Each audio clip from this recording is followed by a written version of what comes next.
नमस्कार दर्शकों, बहुत बहुत स्वागत है आप सभी का इंडिया न्यूज के इस खास बुलेटिन में। बड़ी और ताजा खबरों के साथ मैं हूं लीजवी रॉय। सबसे पहले आपको बता दें, हाईकोर्ट को बम से उड़ाने की धमकी पर सांसद अनुराग ठाकुर ने कहा कि ऐसी परिस्थितियां बेहद ही दुर्भाग्यपूर्ण हैं। कभी हिमाचल में हाईकोर्ट सेक्रेटरिएट को उड़ाने की धमकी मिलती है तो कभी थाने में बम धमाका होता है। एक बेटी को अत्याचार प्रताड़ित करके उसे मरने पर मजबूर कर दिया जाता है। हिमाचल में डर भय का वातावरण पूरी तरीके से बना हुआ है। ऐसी परिस्थितियां बनी बहुत दुर्भाग्यपूर्ण भी है। देखा जाए तो कभी थाने में बम धमाका होता है तो कभी हाई कोर्ट या सेक्रेटरीट को उड़ाने की धमकी मिलती है। वहीं पे अपराध की घटनाएं बढ़ जाती हैं। बेटी के साथ अत्याचार करके उसको मरने पर मजबूर कर दिया जाता है। चाहे गुंडागर्दी हो, अपराध हो, नशे का व्यापार हो या बम धमाकों से हाई कोर्ट या सेक्रेटरीट को उड़ाने की बात हो, ये हिमाचल में एक आम सी बात हो गई। एक ऐसा राज्य जो शांत गिना जाता था और जिसकी चर्चा होती थी कि गुड गवर्नेंस के लिए, सुशासन के लिए जाना जाता था, आज हिमाचल में इस तरह का प्रशासन है कि जिसके कारण भय का वातावरण बना हुआ है। महिला है, युवा है, अब तो हाई कोर्ट और सेक्रेटरीट पर भी बम की धमकी से उड़ाने की बात आती है तो कहीं ना कहीं कानून व्यवस्था पर बड़े प्रश्न चिन्ह खड़े करता है कि क्या हमारी पुलिस, हमारा प्रशासन सक्षम है या नहीं।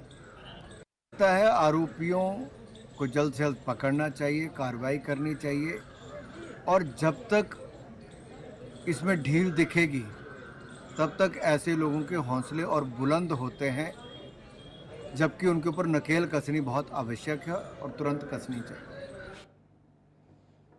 चलिए आगे बढ़ेंगे। सांसद डॉक्टर राजीव भारद्वाज ने धर्मशाला में प्रेस कॉन्फ्रेंस करते हुए कहा कि वर्षों तक कांग्रेस ने योजनाओं के केवल नाम बदले हैं, चाहे वे जवाहर रोजगार योजना हो या मनरेगा। जब कांग्रेस नाम बदलती थी तो सब ठीक था, लेकिन अब जब भाजपा व्यवस्था में वास्तविक सुधार कर रही है तो कांग्रेस को आपत्ति है। क्या कुछ उन्होंने और कहा है, आइए आपको सुनवाते हैं।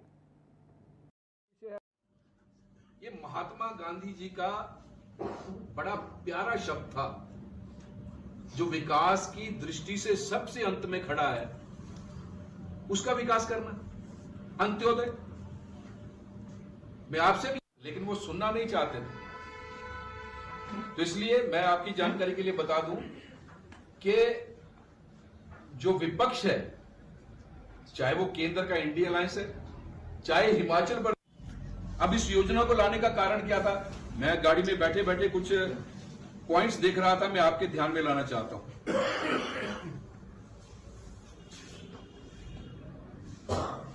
अब हमारी अर्थव्यवस्था जो है वो कृषि पर आधारित है। ये लाजमी भी है और जरूरी भी है। तो यदि केंद्र में हम इस बार इस योजना को थोड़ा बदल कर लाए हैं, पूरे देश में हिमाचल पर आपने कहा जवाहर रोजगार योजना, उसके बाद आपने इसका नाम बदल दिया, रोजगार गारंटी योजना कर दिया।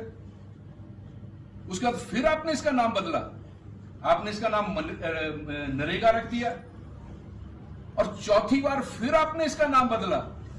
उस कृषि आधारित अर्थव्यवस्था पर ग्रामीण रोजगार सबसे अधिक महत्वपूर्ण कंपोनेंट है।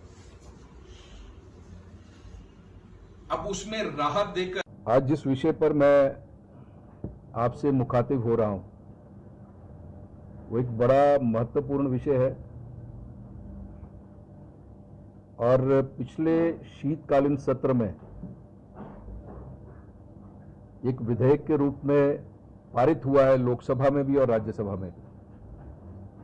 और मेरा सौभाग्य है कि एक सांसद के रूप में इसमें मुझे साक्षी बनने का भी सौभाग्य मिला और अपने विचार रखने का भी सौभाग्य मिला लोकसभा में। इससे पहले कि मैं अपने विषय पे बात करूं, मैं थोड़ा सा इस विधेयक की पृष्ठभूमि क्या है, क्यों इसमें थोड़े बदलाव लाए गए और क्यों इसकी आवश्यकता थी। इसलिए सबसे पहले हमारा जो देश है भारत, ये ग्रामीण प्रधान देश है। 75% जनसंख्या इस देश की गांव में रहती है और 25% जनसंख्या केवल शहरों में है। और जब ये पूर्ववर्ती सरकारें थी, कांग्रेस की सरकारें थी, तो जब बजट एलोकेशन होता था तो इसका उल्टा होता था। जहां 75% जनसंख्या थी वहां 25% बजट जाता था और जहां 25% जनसंख्या थी वहां 75% बजट जाता था। और जब हमारी सरकारें आई, जब अटल जी के नेतृत्व में पहली बार गैर कांग्रेसी सरकार बनी, तो हमने बजट का शीर्षासन करवाया। बढ़ेंगे आगे। मुख्यमंत्री ठाकुर सुखविंदर सिंह सुक्खू ने state allied and health care council Himachal Pradesh की वेबसाइट का शुभारंभ कर दिया है।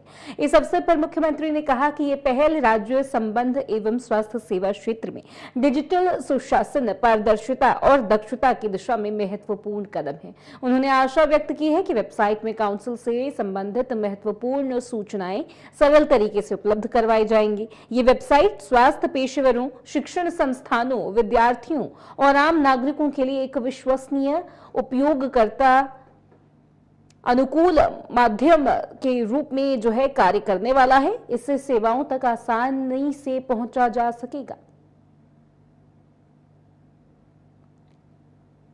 तो मुख्यमंत्री ने काउंसिल वेबसाइट की शुरुआत कर दी है। स्वास्थ्य क्षेत्र में डिजिटल पहल से यहां पर हेल्थ केयर में बड़ा रेवोल्यूशनरी चेंज आ सकता है। स्वास्थ्य क्षेत्र में डिजिटल पहल को यहां पर बढ़ावा मिलेगा। Allied and health care council की ये नई वेबसाइट लॉन्च हुई। आप तस्वीर देख रहे हैं टीवी स्क्रीन पर। एक बटन प्रेस करके यहां पर जो है स्वास्थ्य सेवाओं तक आसान पहुंच की दिशा में एक बड़ा कदम उठा लिया गया है। स्वास्थ्य क्षेत्र में डिजिटल पहल को यहां बढ़ावा मिलेगा। हेल्थ केयर की जो दशा है वो सुधरेगी। हेल्थ केयर में यहां पर इंप्रूवमेंट होने वाला है, क्योंकि ये पहली प्रायोरिटी पूरे प्रदेश के लिए बनी हुई है। तो धर्मशाला कोर्ट को ईमेल के जरिए बम से उड़ाने की धमकी मिली है। आपको बता दें, पुलिस, बम विरोधक दस्ता, सुरक्षा एजेंसियां मौके पर पहुंच गई। तय एसओपी के तहत कार्रवाई भी की गई। एहतियातन कोर्ट परिसर को खाली भी करवाया गया। पूरे इलाके में सर्च ऑपरेशन चलाया गया। वहीं सुरक्षा कारणों से परिसर की पूरी तरीके से सैनिटाइज करवा दिया गया है। पुलिस के मुताबिक तलाशी के दौरान कोई भी विस्फोटक या संदिग्ध वस्तु अभी तक जो है नहीं मिली है। फिलहाल स्थिति सामान्य है और मामले की जांच यहां तक जारी है। ईमेल के जरिए ये धमकी भरा मैसेज आया था, जिसके बाद यहां पर bomb squad, dog squad, police team चप्पे चप्पे पर तलाशी कर रही है। और यहां पर लगातार जो है संदिग्ध वस्तु अभी तक हालांकि कुछ मिला नहीं है, लेकिन मैं आपको बता दें कि लगातार जो है चेकिंग चल रही है ताकि कोई भी अप्रिय घटना ना हो सके। नागरिकों की सुरक्षा पहली प्राथमिकता है। मैम, आज कोई बॉम्ब स्क्वाड टीम्स यहाँ पहुंची हैं, क्या कुछ हो रहा है यहाँ? देखिए, ये कुछ ईमेल्स हैं जो सर्कुलेट हुई हैं और उस ईमेल में जो थ्रेट का मैसेज है उस हिसाब से हमने यहाँ पर कार्रवाई की है, जिसमें बॉम्ब स्क्वाड और क्यूआरटी की मदद से हमने इस जगह को सैनिटाइज कराया। तो कौन लोग हैं जो मेल दे रहे हैं, कुछ सामने आई है? ये तो इन्वेस्टिगेशन का विषय है, क्योंकि हमारे पास उनकी ईमेल्स हैं और हम उससे पता लगा पाएंगे कि ये ईमेल्स का सोर्स कौन सा है। एलटीटी का नाम भी सामने आ रहा है। मेल्स में कुछ ऑर्गेनाइजेशंस का नाम है, तो इसको हम इन्वेस्टिगेट करके आपको बता दें। अभी बॉम्ब स्क्वाड टीम्स अभी भी यहीं पर हैं? जी हाँ। इवैक्यूएट कराया गया था स्पेस को? जी, इवैक्यूएट भी कराया गया था और अब इस पूरे एरिया को सैनिटाइज करा दिया गया और I think now it is under control और सब अपने काम में वापस जा चुके हैं। हिमाचल में लास्ट वीक एक इंसिडेंट हुआ था डिस्ट्रिक्ट सोलन में, जहां एक बॉम्ब ब्लास्ट की खबर आई थी नालागढ़ में। तो क्या उसके बाद थोड़ी सीरियसनेस बढ़ी है या लोगों में कोई पैनिक वाली सिचुएशन तो नहीं है? देखिए, ये अभी जैसे आप यहीं थे और मैं भी यहीं थी और आपने देखा कि उन्होंने किस तरह से हमारे बताए के निर्देशों का पालन किया है और किस तरह बहुत ही ऑर्गेनाइज तरीके से वो बाहर आए हैं और आप उनके चेहरों के भाव को देख सकते थे कि ऐसा तो आपको नहीं लगा। उनको पूरा भरोसा है प्रशासन पे और पुलिस पे। चलिए बढ़ेंगे आगे। उप मुख्यमंत्री एवं परिवहन मंत्री मुकेश अग्निहोत्री ने नई दिल्ली में परिवहन मंत्रियों की राष्ट्र स्तरीय बैठक एवं 43वीं परिवहन विकास परिषद की बैठक में भाग लिया। केंद्रीय सड़क परिवहन एवं राजमार्ग मंत्री नितिन गडकरी की अध्यक्षता में आयोजित इस बैठक में मुकेश अग्निहोत्री ने हिमाचल प्रदेश के परिवहन क्षेत्र से जुड़े कई महत्वपूर्ण मुद्दे उठाए और उनके समाधान के लिए केंद्र सरकार से सहयोग का जो है आग्रह यहाँ पर पहुंचाया। उप मुख्यमंत्री ने कहा कि केंद्र सरकार द्वारा टैक्सी परमिट की वैधता वर्तमान में 12 वर्ष निर्धारित है, जिससे वाहन मालिकों को कठिनाई का सामना भी करना पड़ रहा है। उन्होंने टैक्सी परमिट की अवधि को कम से कम 15 वर्ष या वाहन के सड़क पर चलने योग्य रहने तक बढ़ाने का आग्रह किया है। भारत मंडपम में ये अहम बैठक रही, जिसमें आपको बता दें कि हिमाचल के अहम मुद्दे उठाए गए हैं।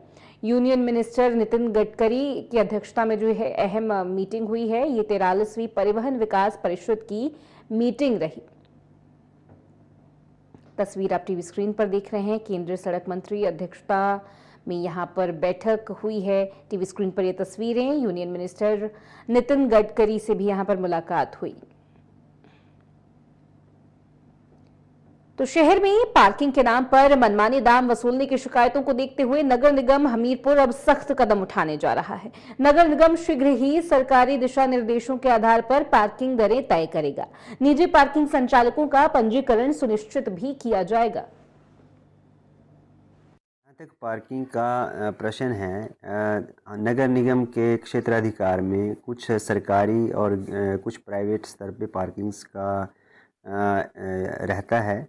तो सरकारी क्षेत्र में हमारी पार्किंग्स हैं, जैसे उपायुक्त कार्यालय के पास है और नगर निगम की अन्य 3-4 पार्किंग्स हैं, उनमें तो हमने पूरे नियंत्रण में ये सारे रेट्स जो हैं वो रखे हुए हैं और वहाँ ऐसी कोई शिकायत नहीं आती कि किसी से ज़्यादा वसूली की जा रही है।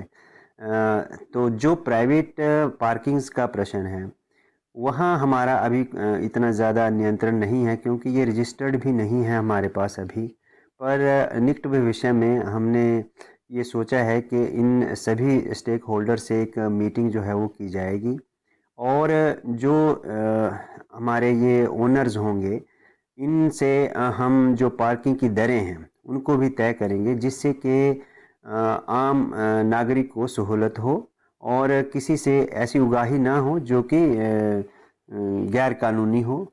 और साथ में हमारा ये प्रयास रहेगा कि अगर प्राइवेट स्तर पे पार्किंग चलाई जा रही हैं तो उनमें पर्याप्त सुविधाएं भी वो दें, जिस तरह से सीसीटीवी की फैसिलिटी वहाँ होनी चाहिए, प्रॉपर जो हमारा वहाँ व्हीकल खड़ा होगा उसकी निगरानी हो। बोलने का मतलब ये है कि सुरक्षा की सारी व्यवस्थाएं ये पार्किंग्स जो हैं वो करेंगी और इनका नियमन जो है वो नगर निगम जो है वो शीघ्र ही करने जा रही है। चलिए खबरों में बढ़ेंगे आगे। हिमाचल प्रदेश के हमीरपुर शहर के नजदीक सरासी के पास का निजी बस चालक और परिचालक से नशे में धुत युवाओं ने मारपीट की है, जिसका सोशल मीडिया पर वीडियो तेजी से वायरल हो गया है। मिली जानकारी के अनुसार ये मामला वीरवार सुबह 4 बजे के आसपास का है, जब नशे में धुत कुछ युवाओं ने सड़क पर गाड़ी रोककर यहां हाई वोल्टेज ड्रामा किया है।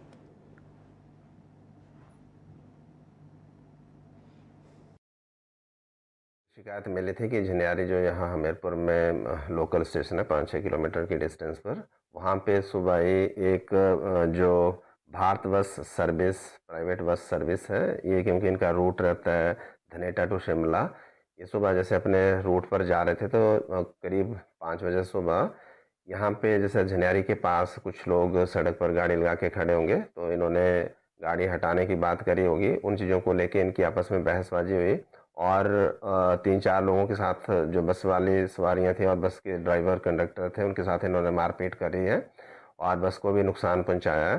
तो इसमें जो जरूरी धाराएं जैसे मारपीट करने की और लड़ाई झगड़ा करने की, अनलॉफुल असेंबली और किसी को जान से मारने की धमकी देना और ऐसे तरीके से चोटें पहुँचाने से जान को खतरा हो सकता है, इसमें जरूरी धाराओं में केस रजिस्टर कर लिया है। कुछ लोगों को इसमें डिटेन किया है, बाकी लोगों की इसमें पहचान की जा रही है। हमारे पास अलग अलग लोकेशन के सीसीटीवी फुटेजेस हैं और क्योंकि जो लोग मारपीट में शामिल थे उन्होंने अपनी गाड़ी का भी एक्सीडेंट करा है, तो इसमें अभी तो एक एफआईआर हमने दी है जो मारपीट को लेके एफआईआर हुई है, और दूसरी एफआईआर इसमें उन व्यक्तियों के खिलाफ दे रहे हैं जिन्होंने अपनी ही गाड़ी का एक्सीडेंट करा है जो मारपीट में इन्वॉल्व थे। तो इसमें जो फर्दर इन्वेस्टिगेशन है वो जारी है, और जो भी इसमें कल्प्रेट होंगे, दोषी होंगे, उनको किसी भी सूरत में छोड़ा नहीं जाएगा और सख्त से सख्त कार्रवाई की जाएगी।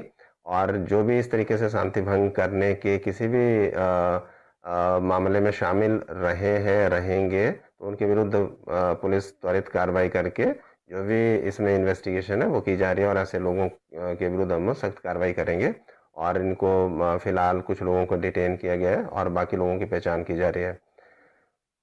जो भी शुरुआती जो जानकारी मिली है, इसमें 2 गाड़ियां वहां पे लगी थी, उनमें कितने लोग शामिल थे, 7-8 लोगों के होने की जानकारी मिली है। तो ये पूरी इन्वेस्टिगेशन का मैटर है कि कौन से लोग थे और उनका लड़ाई झगड़े में क्या रोल था।